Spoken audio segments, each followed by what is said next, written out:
Halo semuanya, selamat datang di video ilmu biomedik dasar kelompok 1 dengan judul refraksi dan pendengaran.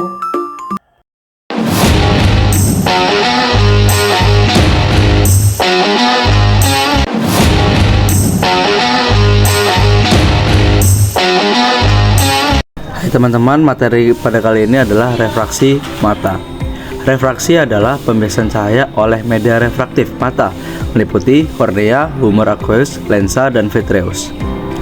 Selanjutnya kita masuk pada bagian struktur mata utama yang meliputi kornea, lensa, pupil, iris, retina, saraf optikus. Yang pertama adalah kornea. Fungsinya pembiasan utama cahaya dan perlindungan mata. Selanjutnya lensa, membiaskan cahaya dan akomodasi untuk fokus dekat atau jauh. Selanjutnya retina, menangkap cahaya dan meneruskan sinyal ke otak, serta saraf optikus mengantarkan impuls ke pusat visual otak. Berikut gambaran mekanisme refraksi. Cahaya melewati kornea dan lensa dibiaskan agar fokus tepat di retina. Selanjutnya fotoreseptor di retina mengubah cahaya menjadi sinyal listrik. Ini gambaran impuls yang diteruskan ke otak. Berikutnya kelainan refraksi. Yang pertama, emetropia. Penglihatan normal, fokus di makula lutea.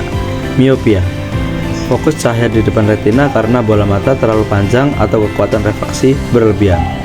Yang ketiga adalah hipermetropia, fokus di belakang retina karena bola mata pendek atau kekuatan refraksi kurang. Yang keempat, astigmatisme, pembiasan tidak merata akibat kelangkuan kornea atau lensa yang tidak normal. Yang kelima adalah presbiopia, dan yang terakhir adalah presbiopia, berkurangnya akomodasi karena lensa kaku pada usia lanjut. Berikutnya adalah faktor dari segi akomodasi. Yang pertama, kemampuan lensa menyesuaikan fokus terhadap jarak objek. Yang kedua, otosiliaris merubah bentuk lensa untuk melihat jelas pada jarak berbeda. Dan yang terakhir, akomodasi menurun dengan usia yang menyebabkan presbiopia. Ada khusus kelainan itu disebut dengan miopia. Miopia adalah terbagi menjadi ringan, sedang, berat, dapat menyebabkan degenerasi retina. Ada hipermetropia, ada manifest, absolut, fakultatif, laten, keluhan, penglihatan kabur, dan lelah mata.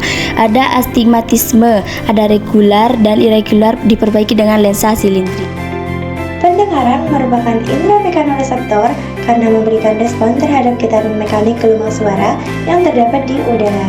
Telinga menerima gelombang suara yang frekuensinya berbeda, kemudian menghantarkan informasi pendengaran ke susunan saraf pusat. Bagian-bagian telinga yang terdiri dari 1. Telinga luar, artikular, berfungsi mengumpulkan getaran udara, bentuknya berupa lempeng tulang rawan yang elastis dan tipis yang ditutupi kulit, memiliki otot intrinsik dan ekstrinsik serta dipersarafi oleh nervus facialis. Selanjutnya, bagian telinga luar meatus acusticus externa. Meatus acusticus externa berbentuk kurva yang menghubungkan telinga luar dengan membran timpani, berfungsi untuk memindahkan gelombang suara dari telinga luar ke membran timpani dengan panjang sekitar 2,5 cm. Telinga bagian tengah. Telinga bagian tengah berfungsi untuk menerima gelombang suara, mengubahnya menjadi getaran suara, lalu meneruskannya ke telinga bagian dalam. Telinga bagian tengah antara lain rongga timpani, stapes, malleus, membran timpani, incus. Telinga bagian dalam.